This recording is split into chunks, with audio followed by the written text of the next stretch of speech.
Bonjour, je suis le pirate Barbaral e você está no meu canal. E hoje eu quero falar sobre aqueles pregadores que só gostam de descer a chibata nos seus ouvintes. Sim, exatamente, eu quero falar sobre aqueles pregadores que só gosta de descer o reio, só gosta de, né? E tudo bem, é o estilo da pessoa pregar, não vou condenar. Mas primeiro eu peço que você se inscreva no canal, assine as notificações. Na página inicial do canal você encontra um curso de teologia a pagamento único. Caso você queira conversar comigo, trocar uma ideia com o Capitão Barbarala, pedir uma dica, só entrar, só clicar no link do Instagram meu, né, que está na página inicial do canal, e mandar mensagem assim: salve capitão. Você vai ver lá o meu telefone. Pode mandar mensagem no Zap ou no Instagram mesmo, aí eu mando o telefone certinho. E vamos a esse bate-papo muito doido. Eu gravei um vídeo falando sobre os pregadores que passam do horário, né? Daqueles pregadores que gostam de passar do horário e por aí vai, né? E aí um comentou, né? O Ojuara comentou aqui, né? Ah, não sei o que. E aqueles pregadores que só gostam de descer a chibatada nos outros? Na verdade, isso aí pra mim é um bando de mal amado. A pessoa é uma mal amada. Por quê? Se a pessoa ela não tá bem consigo mesma, ela vai criticar o outro.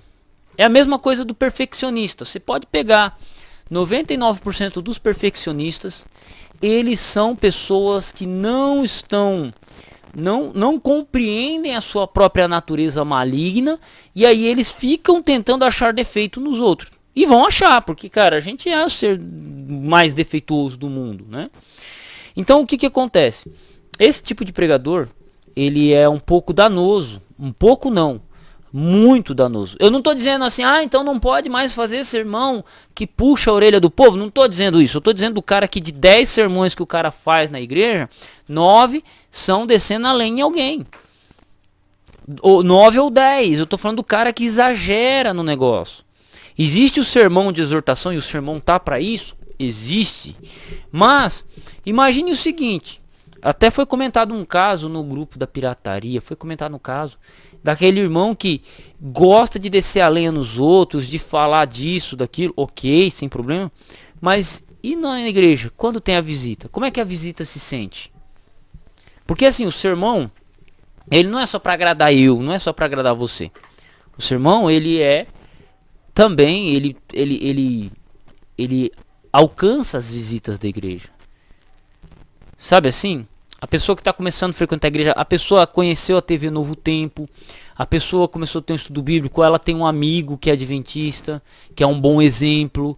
E aí essa pessoa fala, vou visitar a igreja hoje. Aí vai lá uma quarta-feira à noite, um domingo à noite, um sábado de manhã. Aí ela chega e só vê o pregador, Maianos irmão. Como é que essa pessoa, ela volta na igreja no dia seguinte? Qual é a impressão que essa pessoa tem da igreja? Não é? Qual que é a impressão que essa pessoa vai ter da igreja? E não adianta vir falar, Valito tá com a corrente de plástica aqui e querendo dar lição de moral em pregador da igreja adventista. Mano, precisa vir um maluco falar isso pra você, porque o lúcido não tem coragem. Porque o cara que é sério, certinho, não vai ter coragem. Tá ligado? O teu pastor não vai chegar em você e falar, mano, você tá viajando na maionese. Por quê? Porque ele tem medo que você fique... Você tem uma personalidade tão frágil que você tem medo, que o teu pastor tem medo que você saia da igreja revoltado e abra sua própria denominação. Aí preciso vir eu aqui falar pra você que você tá sendo um pleno idiota, um imbecil, uma pedra de tropeço pra pregação do evangelho. Enquanto existe toda uma estrutura trabalhando pra pregação do evangelho, você está sendo uma pedra de tropeço, sua mula. Tá entendendo? Eu não tô dizendo que você não deva criticar os irmãos da igreja. Você pode, você deve, né? Você deve. Mas assim, horário de púlpito é fortalecimento da igreja.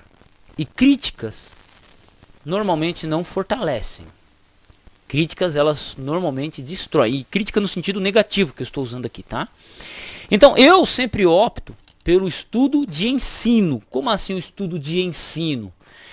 um estudo que eu vou trazer um tema que muitas vezes não é abordado ou um tema fortalecido. Agora, você ficar criticando, né, ou praticamente quase chamando a igreja de Babilônia,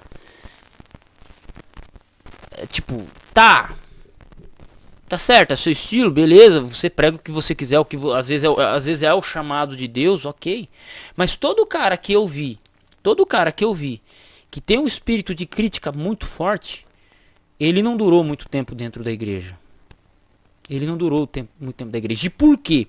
Quando você observa o perfil dessas pessoas que só criticam, e olha, muitas vezes eu me vejo dentro disso e tento controlar, tá?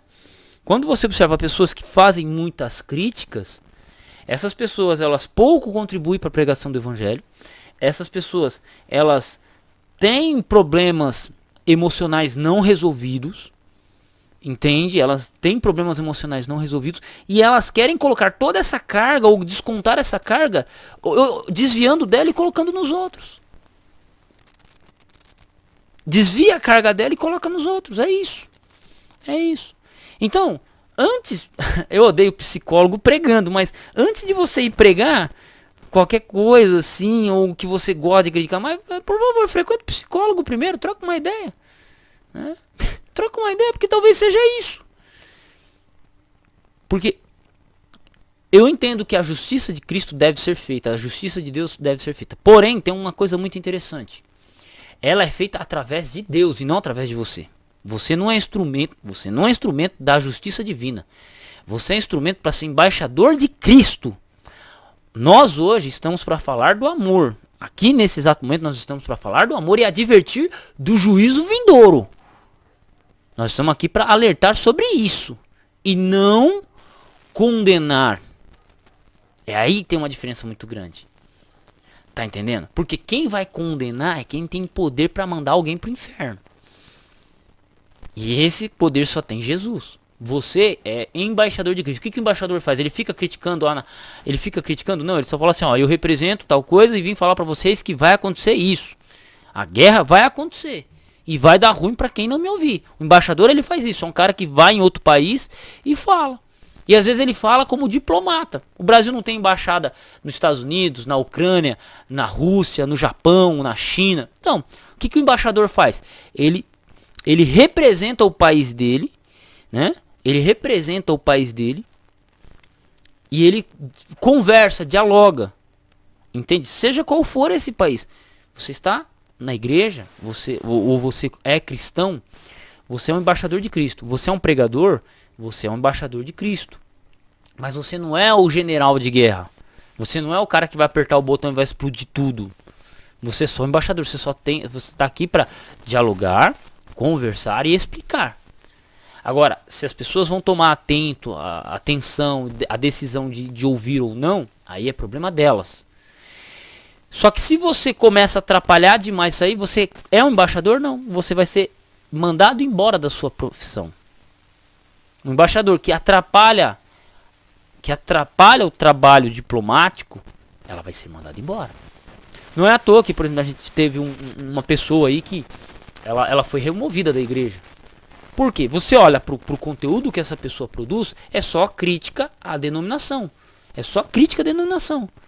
O que a igreja fez? Vamos remover esse maluco. Você olha pro que o cara tá fazendo hoje, ele só tá afastando as pessoas que eram próximas dele.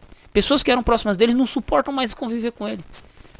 Então, a igreja, a instituição, tomou uma boa decisão em fazer isso? Sim, tomou uma boa decisão. Um parceiro meu falou assim, cara, o projeto desse cara é excelente.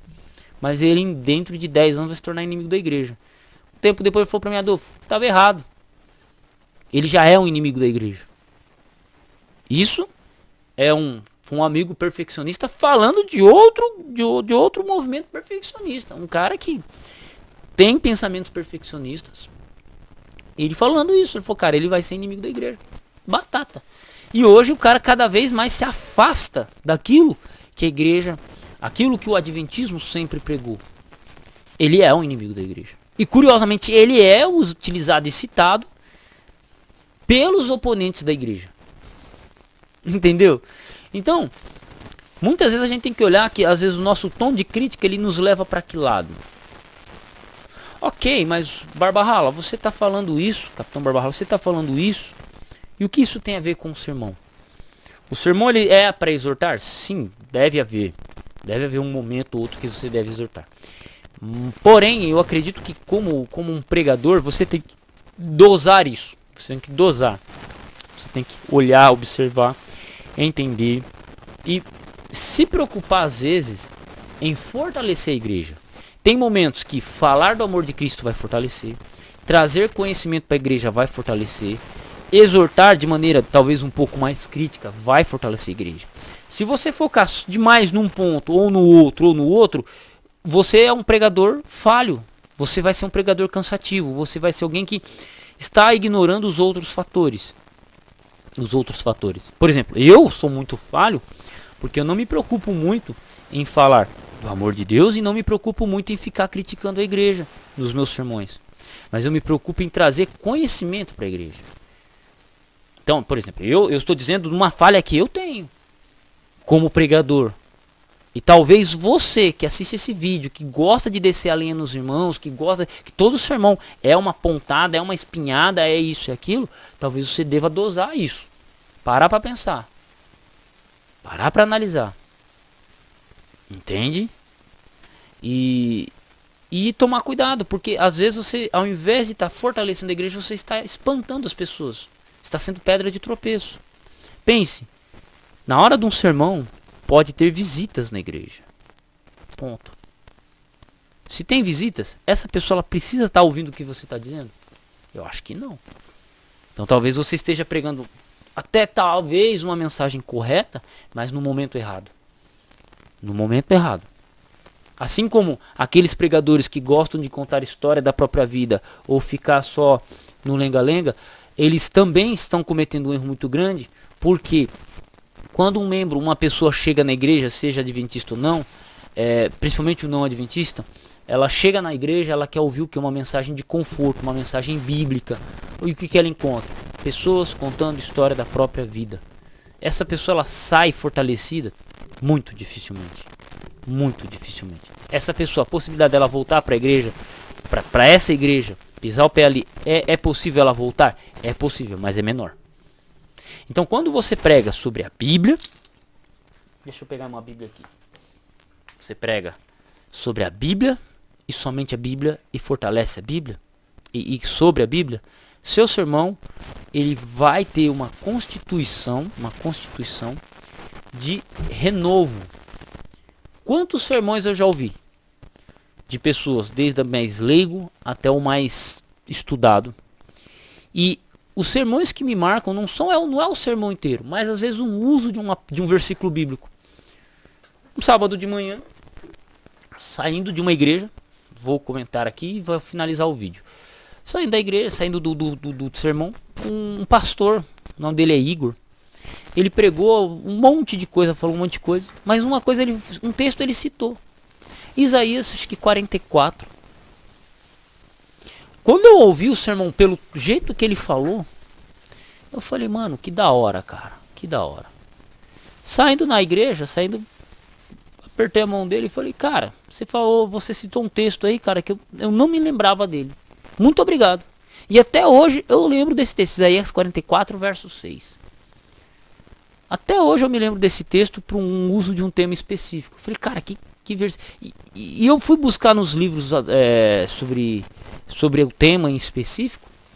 E eu vi que esse texto é citado, mas eu não me lembrava dos livros. Mas eu me lembrei por causa de uma fala de um pastor, que hoje eu nem tenho mais contato com ele. Uma palavra, um uso de uma palavra. Um versículo bíblico que ele citou está marcado. Então, procure explicar textos bíblicos, trazer explicações, né? E isso fortalece a igreja. Isso contribui para o crescimento da igreja. Não é ficar condenando, açoitando, criticando, né? É aquilo que eu falo, né? O perfeccionista é o cara que mais gosta de olhar para a perna das irmãs.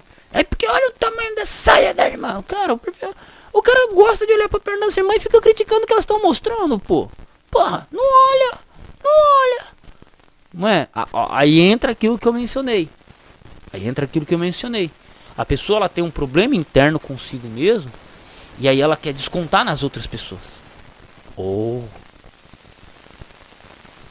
Entende? Eu acho que esse vídeo até virou outra coisa. Um abraço, tamo junto no campo de batalha. Barba rala à disposição. E a gente tem que se divertir, cara. Eu faço por diversão. Eu uso o tema barba rala aqui por diversão, mas é isso aí, tá? Um abraço e fui.